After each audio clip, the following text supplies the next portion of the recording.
Kumusta? Ang pangalan ko ay Abisayo Aking Bade at ito ang dahilan kung bakit ninyo ako pinapanood ngayon. Wahala with Grace, isang malikhaing plataforma na inabot ng maraming taon bago ito natuklasan.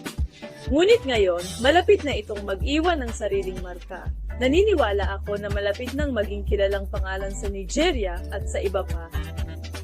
Nako po, pakiusap. Maari ba nating kausapin itong si Ginang Arayokoyo? Pakiusap. Blue Sky Care pala. Kung ayaw mong mag-imbita ng lamok at baliw, mas mabuting malaman mo ang kanilang galaw.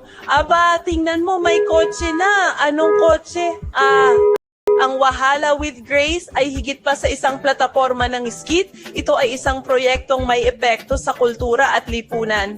Ginagamit namin ang pagkukwento at pagpapatawa para magsimula ng tunay na usapan, palakasin ang mga umuusbong na talento at patatagin ang creative ecosystem ng Nigeria. Ito ay 400 na ira na sili na may packaging. Abegi, sinusubukan kong mag-Ingles. Ang kinis na Manahimik! sumasang-ayon ako, pero bakit gawing profesor si Pepe?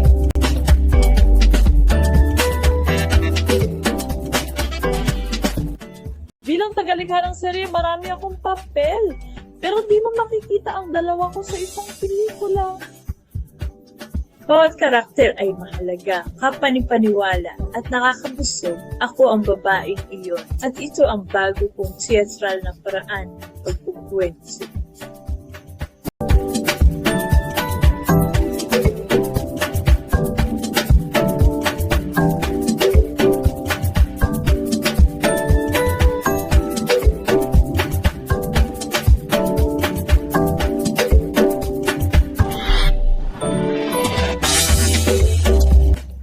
Sama kayo sa bagong paraan na pang-teatro sa pagharap sa problema ng komunidad para sa bata.